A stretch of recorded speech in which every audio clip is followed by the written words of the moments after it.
a school guy. We've trained 250,000 teachers across the country. I'm active in the parish life, but I don't work in a parish. I'm not involved in the programs that you're involved with. I'm a school guy. My wife's a Catholic school teacher at Nativity.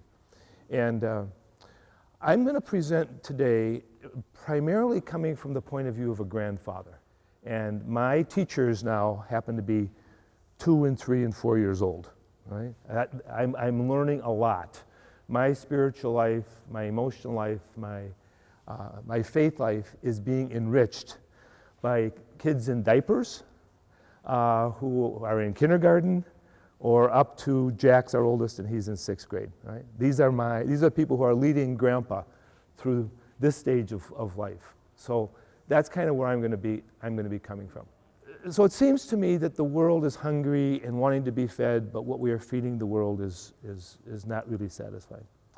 But I also believe, I love our church, and it seems to me that what the world is really hungry for is in our church.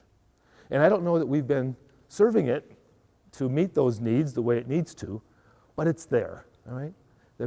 We got some stuff in the kitchen and in the church that if we brought that out to the world would be better off. Okay, that makes sense? All right? So I just want to share that with you as we kind of tee up today. So hospitality, the church's gift for the 21st century. Now that's my claim.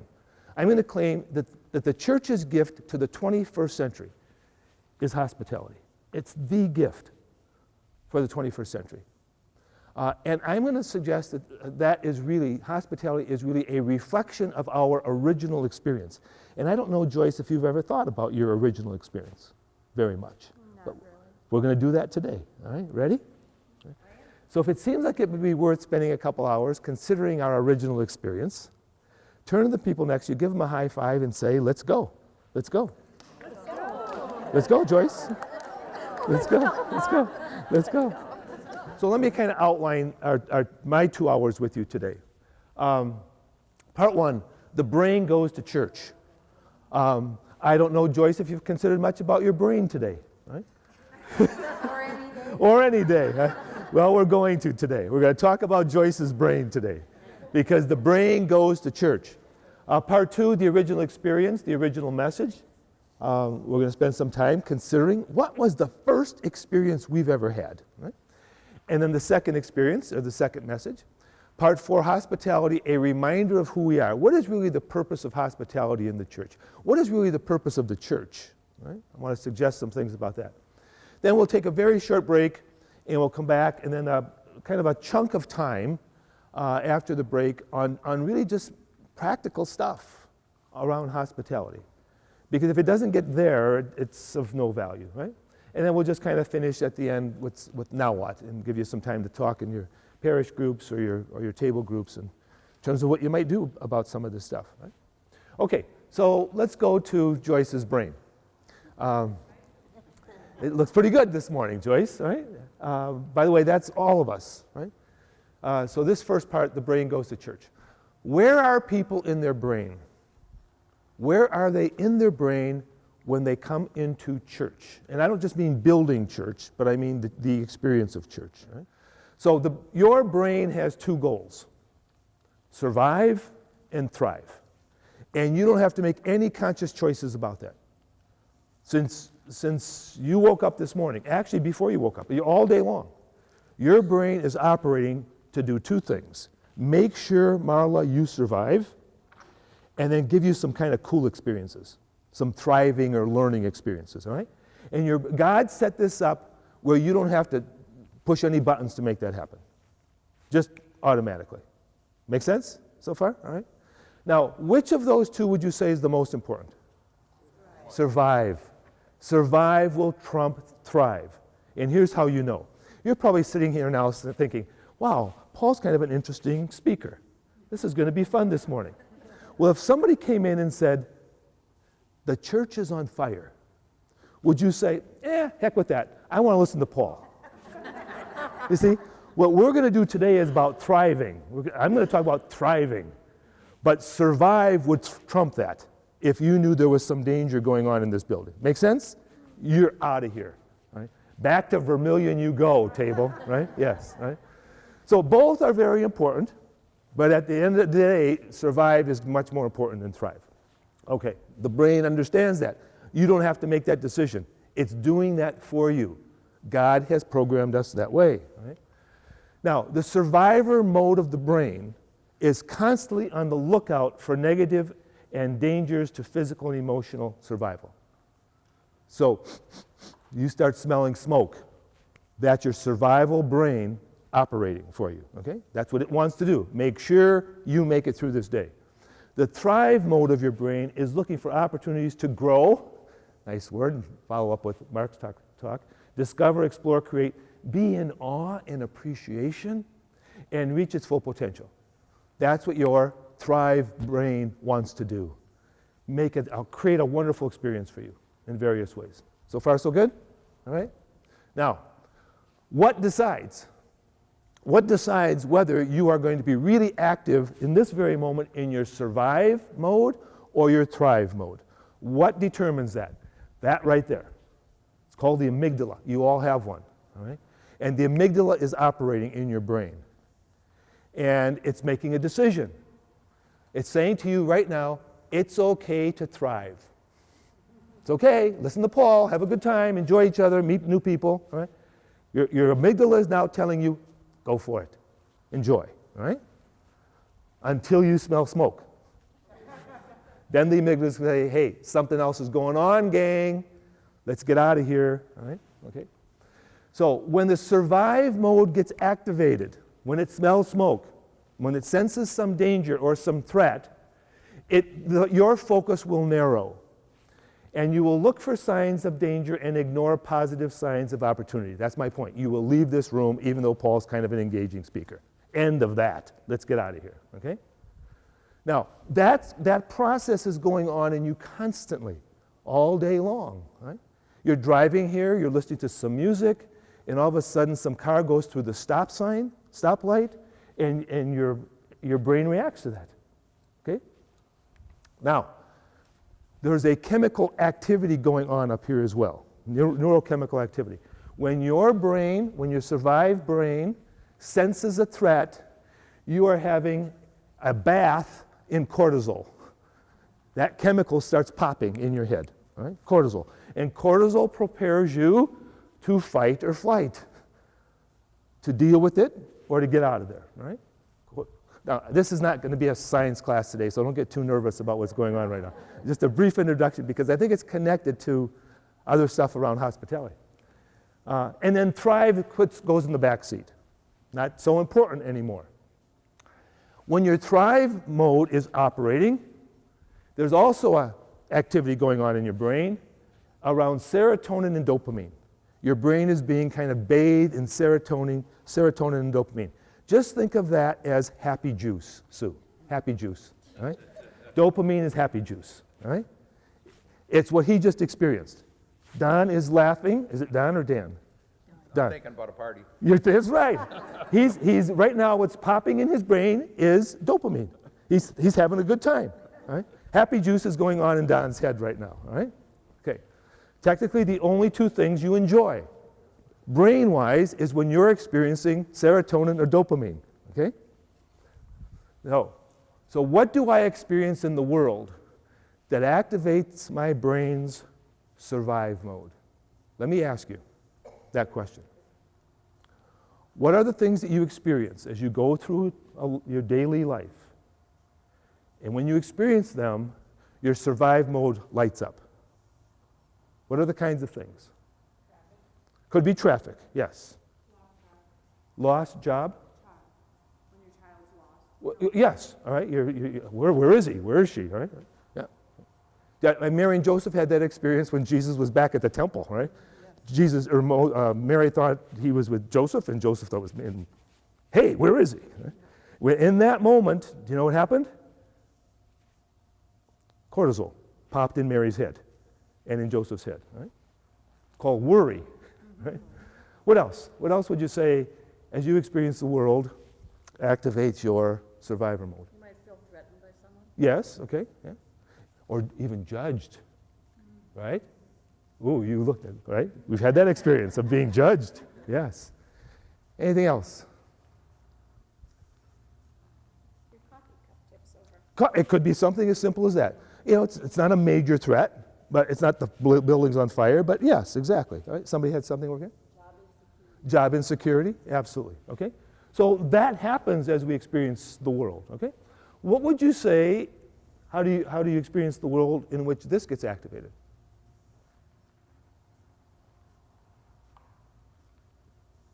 What do you get excited about? Maintain a prayer life. Okay, I think prayer and scripture reading brings us okay. this more positive look at the world. Yeah.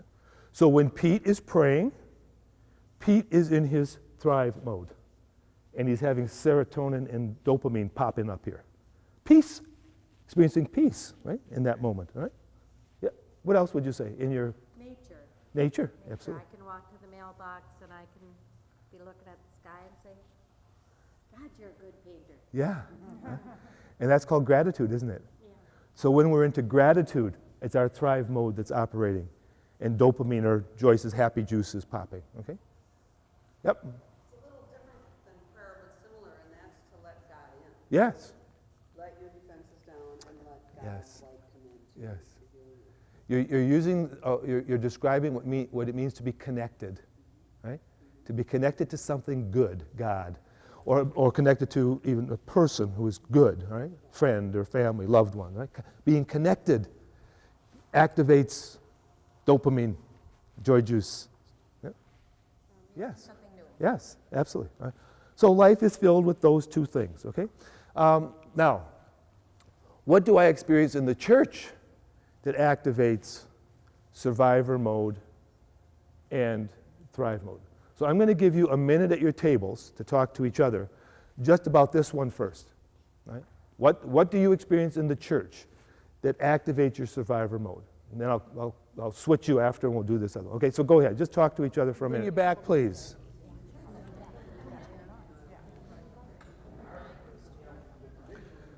That's probably a half-hour conversation that we're boiling down to a minute. So several times this morning we're going to have half-hour conversations in a minute. Right? What do we experience in the church that creates in us a sense of danger or threat? What do you have? There's a privacy problem right now. Which, That's one of the biggest things. which is? Well, with all the priests and stuff. How do you explain that to kids? All right. How do you explain it to young people? Yeah, the abuse thing. How do you keep them coming? Yeah, major. I'm going to tell you, cholesterol is popping in the church today over that issue, right? More criticisms than I hear positive about the church from people that I encounter. Wonderful. Criticism and judgment, okay? Criticism and judgment causes threat, and when we experience that, cortisol's popping in our brain, all right? Thank you for that, Pete. What else? Anything else different, Dan? Most of Don? us, I think, grew up in a kind of an impersonal church. You got in and you got out. Yeah, And that was, I mean, going back to our parents' mentality probably. sure. It was your duty, you did it, Yeah, and none of this extracurriculars. yes. So what the word I'm hearing you not say, but you describe is called change, right? Change. Change can create cortisol popping in our brain. It's a threat to us, right? Now, it might be better for us ultimately, but nonetheless, change sometimes for individual people creates feeling of threat. Anybody else? Something different? Yes. Knowing that change needs to happen and it's not. Oh, yeah. Wanting change to happen. Come on, let's go. Yes. Yeah. A reason for leaving. Yep, absolutely. All of that, okay? Let me give you one more minute on this one. What do you experience in the church that activates your brain's thrive mode? Your awe, your appreciation, you're growing, you're learning, okay? One more minute, your group, and then I'll call you back. Go ahead.